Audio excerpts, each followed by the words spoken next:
packet pushers.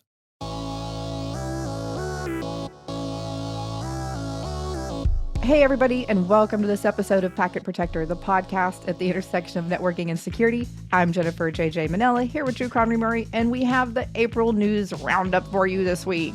Yeah, a lot of stuff. Some vulnerable security products, a creepy hacker story, some interesting developments in the world of LLMs and hallucinations and security risks, and a bunch of other stuff to go over. Yeah, that is a creepy one that we're going to hit. Let's dive in. We'll start with Fortinet. They say a threat actor has found a way to maintain read-only access on FortiGate products even after patches and upgrades have been applied to address the initial vulnerability that allowed the attacker access. More than 14,000 FortiGates may be affected. Fortinet researchers say the attackers created a symlink between the user file system and the root file system inside a folder that serves language files for the SSL VPN capability on the FortiGate. So the uptake is even if customers patch the original vulnerability, this persistence technique allows the attacker to get read-only access to the file system, which could include configurations. Yeah, we're hitting the point where I feel like all of the vendors, but Fortinet recently, and Avanti, which I'm sure we'll get to in a minute. Mm-hmm. It's just one thing after another. And frankly, I'm having a hard time keeping up with the different CVEs. Right. So I don't know that this is a new CVE, but the old CVE was not completely remediated originally because of this remaining sort of residual read-only access. You know, what you just read said they can get read-only access to the file system, which could include configurations. And then the extrapolation of that is depending on how that is saved and accessed, an attacker could then get, not only things like IP addresses, but actual credentials, all sorts of different credentials that we have stored in the firewall, potentially, because when you export the config file, typically those things get encrypted. But when it's persistent, they're on the system. I believe that those are unencrypted because they're accessible by the platform itself. Right. Yeah. And the fact that you may have assumed, okay, I've patched this, so I'm okay. And then there's this persistence technique is worrisome. Fortinet said it's released an AV and IPS signature, so you can detect that persistent technique. It's also got software updates to remove the link that allows the attacker to link the user file system and the root file system. Fortinet also says it has reached out directly to customers that they know are identified as impacted by this attack. But if they haven't talked to you and you have one of these FortiGates, you might still want to go take a look. I have questions about this, and I think we might have to do a follow-up or a blog post or something for everybody later, because I do love Fortinet. I love that they put a lot of effort into research and development, et cetera, but I've been kind of disappointed in some of these responses to issues that they've had recently. I don't know how they would necessarily know how to reach out to the people that own a firewall if it's not managed by a platform where they've registered. You know what I mean? Because a lot of people, things change hands, it's registered, that person is left, whatever. Mm-hmm. So I don't think, just knowing how that vendor works, having worked with that platform for, over 10 years, I don't know how they could possibly have contact information for everybody for these things facing the internet. The other thing is, one of the quotes said that the network security vendor noted that customers that never enabled SSL VPN are not affected by this specific threat activity. Uh-huh. And I thought that was really interesting language, because there's a difference between never enabled SSL VPN and aren't currently using SSL VPN, or it's not currently enabled. Uh-huh. Do you know what I mean? So could have been enabled at one point and then turned off, you mean? Or it's enabled, but they're not using it, so they think it's not enabled? Yeah. So I would take that to mean if you have ever, during testing, production, at any point in time, had that SSL VPN enabled for remote access for users, even just for testing, and then it was turned off, I would still dig into this a little bit more and find out, do whatever they're recommending for the mitigation here. Yeah. Well, we have a link to the Fortinet PCERT blog that has more details if you need to go check up on this. We'll move on, but sticking with security vendors, more than 5,000 Avanti VPN appliances are at risk from an active exploit. This is according to a story in Security Week. The exploit's targeting a vulnerability for which Avanti released a patch in February of 2025. However, Security Week cites a Mandiant report that says a Chinese hacking group examined the patch and discovered an exploit against it. So affected products include the Avanti Connect Secure version 22.7R and earlier, Pulse Connect Secure 9X, Avanti Policy Secure version 22.7R 1.3 and prior, and ZTA Gateways version 22.8 R2 and earlier. There will be a test on the rev numbers impacted here for everybody listening. Drew's reading this off. We want to know, how carefully are you paying attention and taking notes? Yeah. Now, quick note, we covered this before at some point on one of the news roundups. So Avanti is one of the products from the portfolio company called Progress. And the Avanti VPN is what used to be Pulse Connect or Pulse Secure, whatever that was, which Juniper owned at one point and that spun off. And I think originally it was actually a Funk product. So this is something that's a long in the tooth solution. Mm-hmm. And very interestingly, a lot of the work I do in my day job is, consulting with CISOs and their reports and teams, and then the IT teams that report, work with CISOs. And last week, after one of the other Avanti vulnerabilities for SSL VPN finally came up, and this was like, I don't know, the 8th one, the number of CISOs that just said, unplug it. Really? They literally walked in and pointed and said, disconnect us from the network. I've told you for 2 weeks now to figure this stuff out. Finally, I think people are taking this seriously because I have personal opinions about a portfolio company that gobbles up, legacy technology and then just kind of does the minimum what they need to do to keep selling the support for it and the SKUs for it. They're not really increasing the security and paying attention to that. And in fact, it's one of the reasons why I no longer use ShareFile. ShareFile was owned by Citrix. Progress bought them. I said, peace out. You guys have a horrible track record. So I think at this point, the Avanti solutions are just like literally just disconnect it and find something else. Yeah, sort of to that end, Avanti may not be putting, the most amount of care they can into these products. Security Week is reporting that many of the targeted devices are older Pulse Connect appliances that are now outside support contracts and, aren't even eligible for a patch. So they're just sitting out there entirely vulnerable. So yeah, you should maybe be thinking about how to go forward. Yeah, and I mean, anything that's facing the internet. There's things facing the internet that you don't know are facing the internet, but the stuff that you know is and giving a path into the network, like an SSL VPN appliance. Yes. Come on, guys, go check it out. Make sure it's patched. Make sure it's up to date. And if it's not, unplug it and put something else in or pick a different type of solution like a zero trust, ZTNA type of thing. Yeah, for sure. Moving on, Oracle is, I guess, playing word games regarding a breach of its Oracle Cloud service. In late March, a cybercriminal said they'd broken into login servers in Oracle's Cloud Classic service and stole millions of records. The Register reports that these records include, quote, clients' private security keys, encrypted credentials, and LDAP entries. After initial denials about the breach, Oracle is now informing customers of the attack. However, Oracle is insisting that the credentials were on obsolete servers on an old service and that its Oracle Cloud Infrastructure Service, or OCI, has not been compromised. Yeah, this chaps my Twizzlers right here because so they had I'm just lowercase, an Oracle Cloud with a lowercase c, an Oracle Cloud solution. Mm-hmm. 6 million records from that were stolen, which does include the information you were just describing, including security keys, credentials, etc. Yep. They rebranded that to Oracle Classic, and then in their kind of like Gen 2 server infrastructure, rebranded that as Oracle Cloud Infrastructure, capital letters. Yes. Oracle Cloud and OCI. So they're using that to go, okay, Oracle Cloud Infrastructure had no breach. Right. Right? They're playing little semantic games to make it sound as if their cloud service wasn't breached. So it doesn't matter whether it's the old one or the new one. You were offering a cloud service that got breached. Yeah.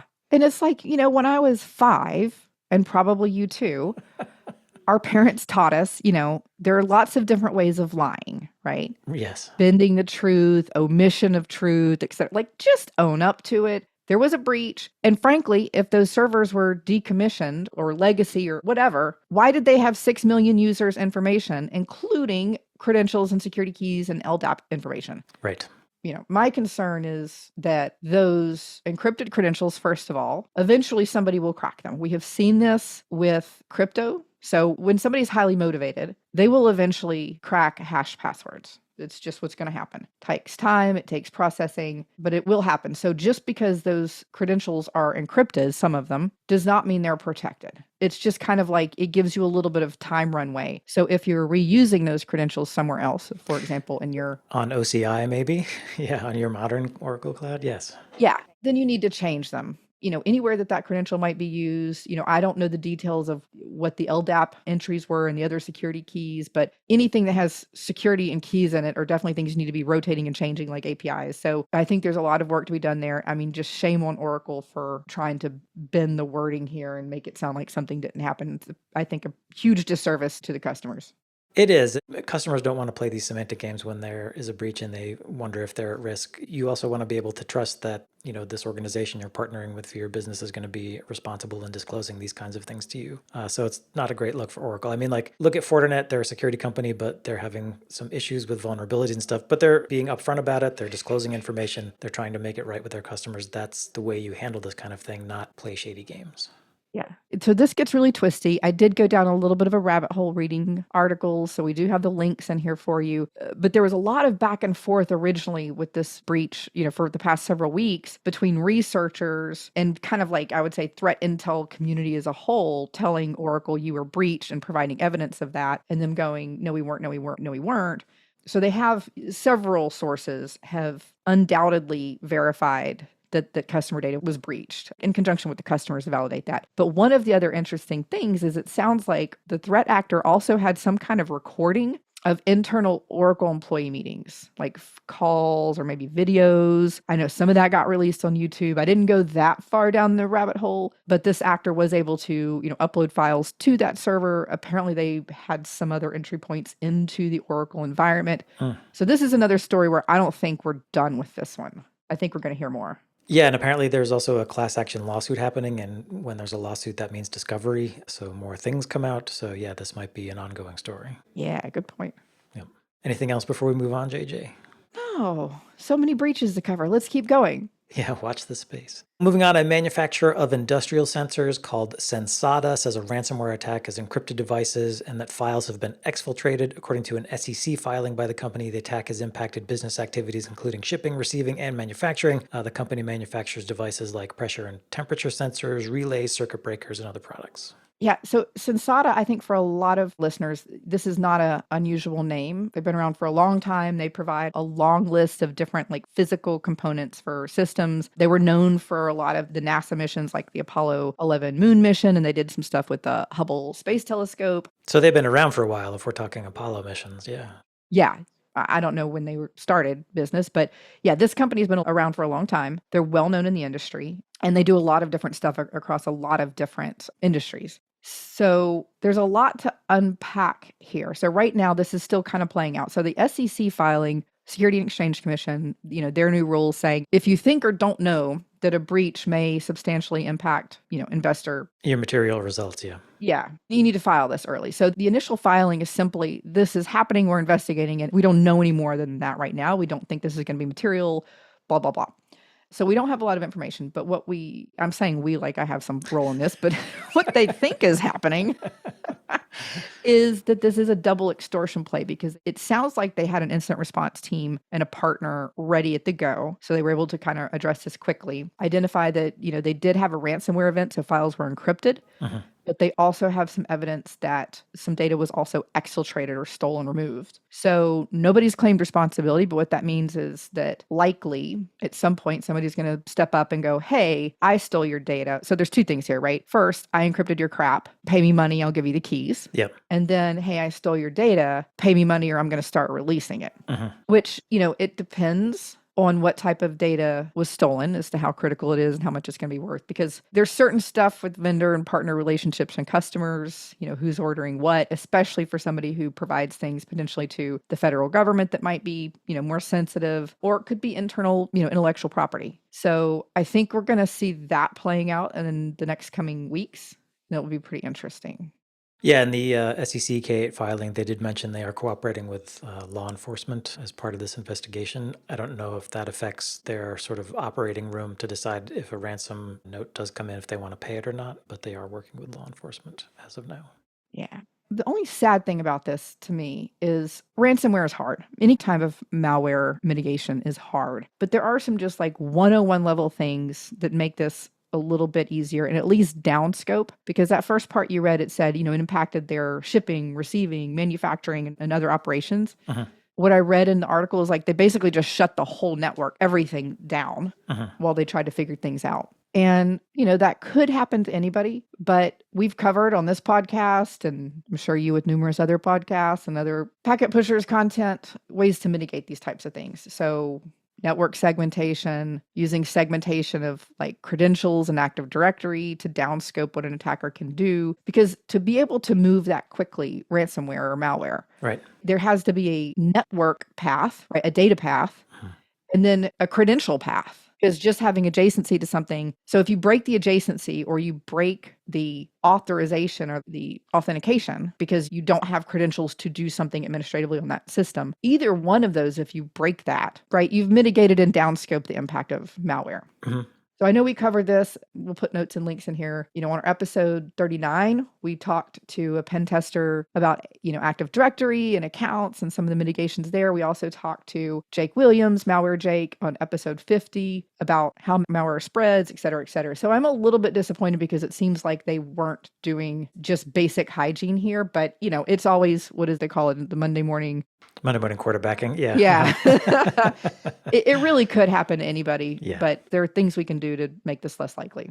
Yeah, for sure. There's also a whole lot of things you can do with your storage and backups to minimize the impact of a ransomware event. So links in the show notes. We'll move on.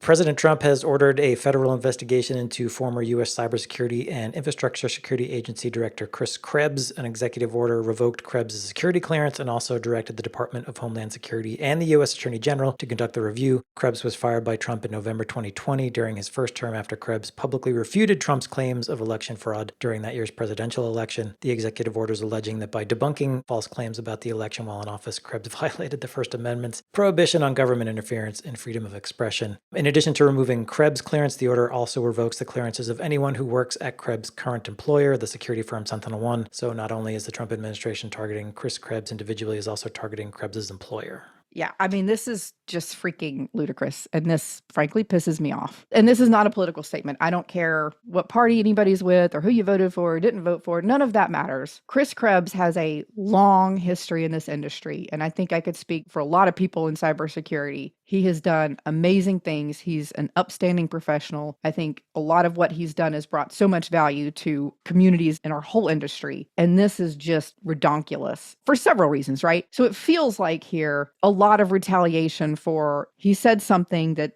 now President Trump didn't like, and this is retaliatory. That's certainly what it feels like. I don't think you can read it any other way. No. But then to go as far as, SentinelOne, large company, endpoint security technologies, other services, that's not the company that Krebs owns, right? He just happens to work there. Right. They hired him after his role at CISA. He's an executive. Yeah. Right. Yeah. To extend, I mean, that's just, I don't even have words for this. This is the most stupid, ridiculous bleepity bleep bleep bleeping bleep bleep thing I've seen. And we've seen some bleeping bleepity bleep bleep stuff recently, but this is crazy. Yeah, my take, and if you've listened to me talk about this on Network Break, I apologize, but I feel like the issue is, okay, security clearances, it's not great to have them revoked, but that's not the biggest hammer that the Trump administration can wield against any security company. It's government contracts, which I think is sort of the sub rosa understated message here, that if you anger the Trump administration for whatever reason, your company is going to be put in the targets and put at risk. What he's doing here is essentially making an example of Krebs and an example of SentinelOne, and it's an example for the rest of the industry. So even scarier, the news site Reuters, they reached out to 30 US cybersecurity companies and 3 industry groups to get a comment on this. Not a single vendor responded, and only 1 industry group responded. So this notion of, Trump wanting to have a chilling effect on the industry, I think that's evidence that this is happening. Yeah, well, I'll respond. I'm going to get a shirt that's like, I'm with him and points at Chris Krebs. And the fact that they reached out to, and again, this is a well-respected professional, the fact that they've reached out to that many people who are now scared to even share an opinion and support for this person, it's sickening. It's just gross. I hate that this is happening. It's not fair. Yeah, I mean, we've seen the administration also go after, for example, law firms and U.S. universities if they're, enacting policies that the Trump administration disagrees with. Not that these policies are illegal or in any way bad. They're just things that Trump disagrees with. They will go after them, like with the U.S. universities withholding federal research dollars. So right now we're starting to see some pushback from some of the universities, like Harvard and MIT are fighting some of these suits. But so far the cybersecurity industry's silence is worrying. And I just want to call up a quote. This is apocryphal, I think, but it's attributed to Benjamin Franklin, that after the signing of the Declaration of Independence, he said, "We all must hang together, or assuredly we will all hang separately," meaning we need to stick together if we're going to fight this. We can't let institutions go one-on-one against the government because they'll lose. Yeah. A quick note on the clearances, and there's different kinds of clearances for different things and issued different ways. But I think I saw that, Sentinel-1 said that's not a big impact to them. There's a handful, 10 or 12 people who have that type of clearance. But it is just such a silly, punitive thing to do. And, anybody who's had to go through that process knows that it's time consuming. It's not fun. It's invasive. It's also very expensive. Now, I don't know what happens if it's suspended. I have no clue what the process is here. But in general, you can't just go get a clearance. You have to have a reason. Somebody has to sponsor you for it. It has to be paid for. And, depending on from when your last clearance was, if it's your first one, they go back till, almost forever. If you're renewing it, then they go back to when you held it last. But it's not a trivial process. And again, it's just punitive and silly. It's a waste of resources on all sides. Right. The other thing is if, the Attorney General of the United States or the Department of Homeland Security is investigating you, you need to get a lawyer, and that is also expensive. Oh, yeah. Don't get me started on that. Yeah. All right. Stepping off our soapbox and moving on. We have an interesting story about some interesting research into LLMs and AI and hallucinations. So some university researchers have published a paper on what they're calling package hallucinations by code generating LLMs. So it's well known that developers are using LLMs to help them write software. It's also well known that LLMs hallucinate. That is, they can produce factually incorrect or entirely fabricated output. So in the case of coding, these hallucinations can include references to software packages that don't exist. So these researchers posited, is there a risk here that threat actors could then create malicious software packages that match these hallucinated names, and then unsuspecting developers would access and incorporate these packages into a larger chunk of software because an LLM told them to, and voila, you have a supply chain attack. Yeah, no, I don't do any form of coding. Not my cup of tea. I suck at it. But this was really interesting because I don't know if this happens in coding. Well, actually, I'm looking at these numbers here. So it says our findings reveal that the average percentage of hallucinated packages is at least a little over 5% for commercial models, almost 22% for open source models, including a staggering 205,000 unique examples of hallucinated package names. So between 5 and 21% of packages being recommended or referenced by the LLMs they tested don't exist. Yeah, so I'm curious, like you said, so does this mean that you have to get your magic 8-ball out or something and try to make up, or is it just a spray and pray kind of thing where you pick up a pattern on what they're hallucinating, right? What is the LLM hallucinating and naming things? Is there some type of pattern to that? Right. And then you craft these packages with those names and inject that in which case somebody that's then, using the LLM for coding makes that call and it pulls that malicious package. To me, if you had asked me, I would say I don't think that's possible, but obviously it is because the researchers have proven this somehow, but definitely an interesting one to watch. It's not so much that this is a threat, but it's, I think, indicative of the nature of the threats we're going to be seeing from AI and the things that we're just not thinking about. You found this story, JJ, but I'm glad we brought it in because I think this particular threat vector to me doesn't seem very high on the risk of things to consider. Like if I'm a threat actor and I'm trying to target software supply chains, there's a lot of other things I would do before I went to this. Like you can contribute code to open source projects, or something that happens regularly is name a malicious package, name it something similar to existing packages and hope you just trick somebody into downloading that one. Or you can target developers working at a software company and try to, get their access to the code. So this one that they're positing in this paper is, I think, novel and interesting. And as you mentioned, it's something we haven't considered that we probably should be considering. But on the list of things I'm worried about, it's not very high. I just think it's kind of funny and cool. Yeah.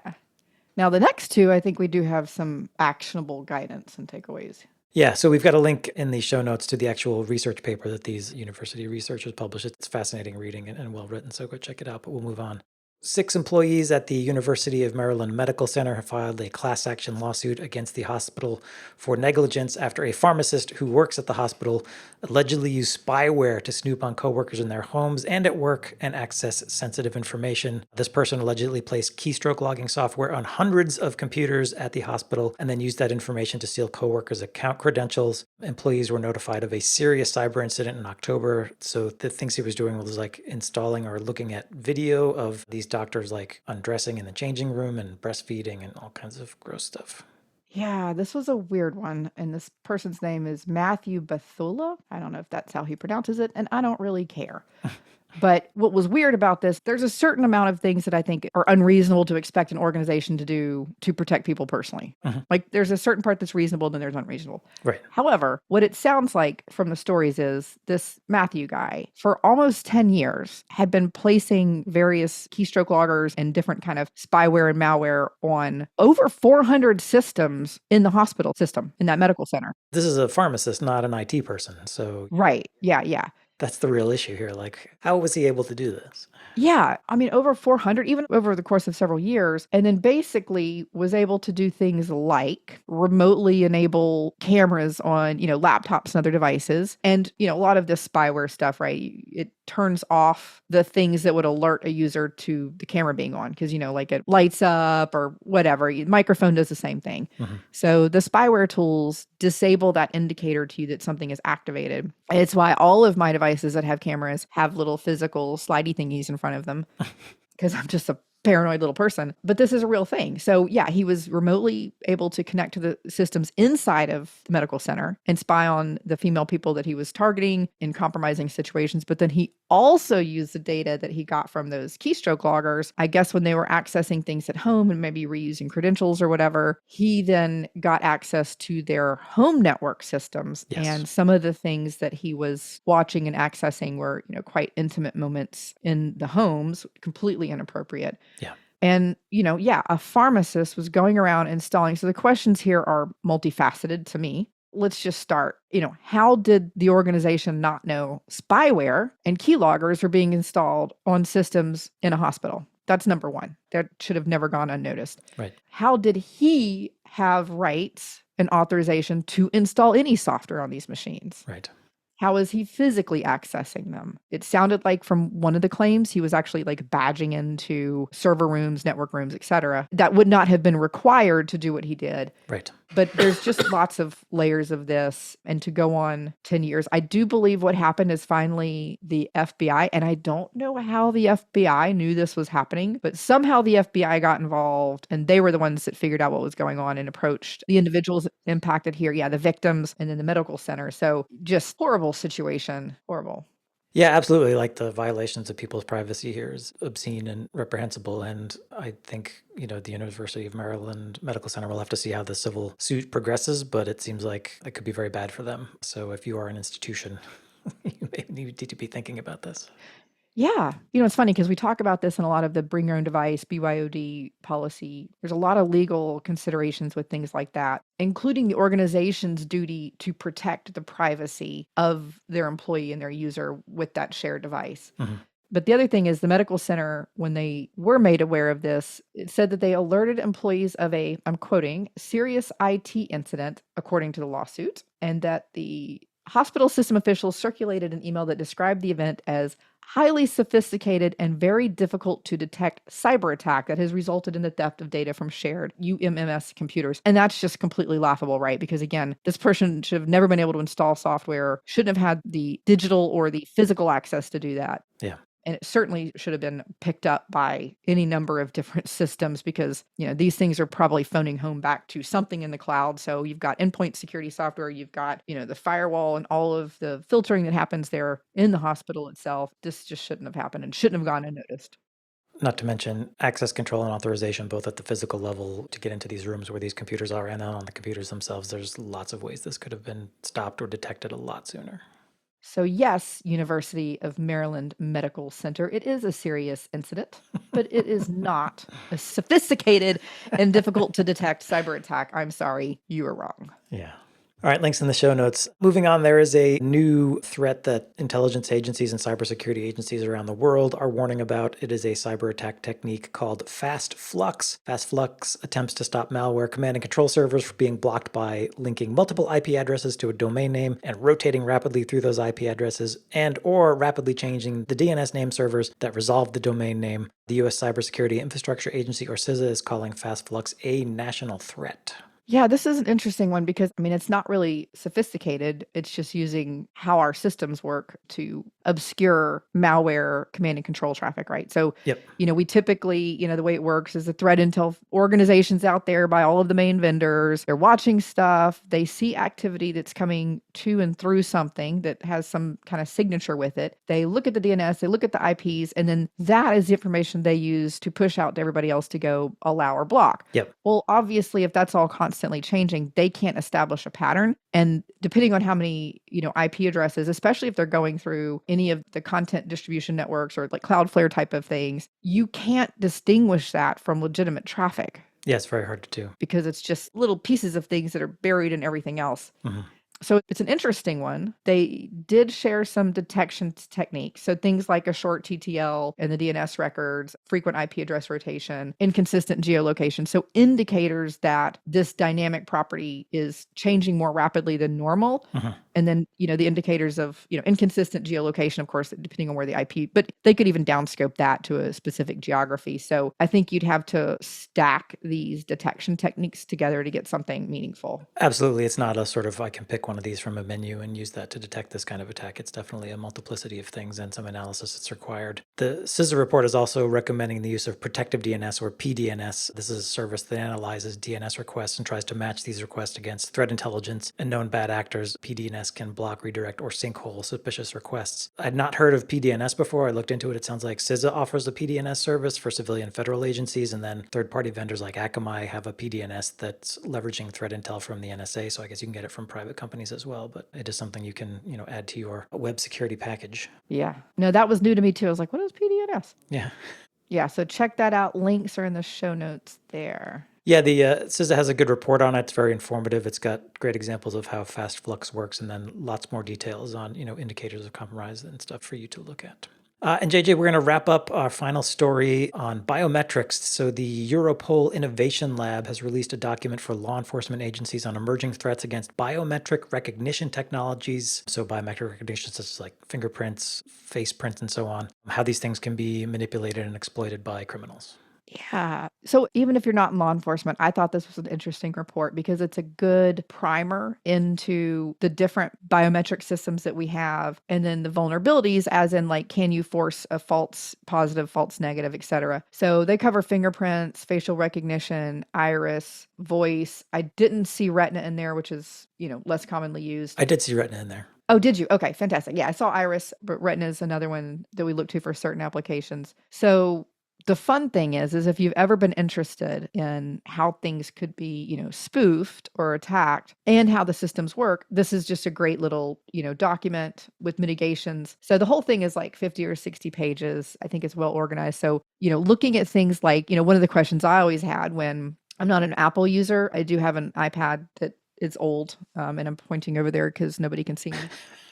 But, the Apple devices and some of the others that have the facial recognition. So, I know early on, a lot of the researchers that I knew were presenting at conferences of how they were able to. So there's 2D recognition for systems, there's 3D recognition for systems, and then there's, how easily can you spoof these systems, what's involved in that. And so it does walk through all of that and then the mitigation measures. So as a human just living in the world that's a non-technical person, I think it's interesting because, the example, Drew and I were talking about right before we started recording is, one of the financial organizations I do business with, when I set up the account, they wanted me to enroll in voice recognition for biometric instead of using other credentials. And I just refused and kept yapping back at the prompts with something that was not what they were asking me to say to make sure that didn't happen. So I finally moved past that. So we have that type of thing in the consumer space where we're trying to move towards, passwordless authentication mechanisms. Yeah. Biometrics are one way to do that. That's also rolling into the enterprise space when we look at things like Windows Hello. So I do think this is a great resource, if you're having to manage either security policies or security controls for these systems that integrate biometrics, especially for authentication. I think it's just a great little primer. Yeah, it is a really good primer, easy to consume, easy to read, lots of illustrations. So if you want an overview or you want to share it with someone who needs an overview, it's a great resource and we'll have a link to that.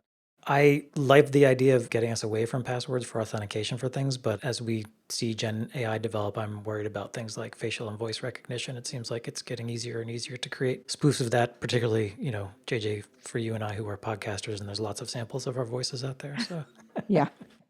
Yep. Absolutely.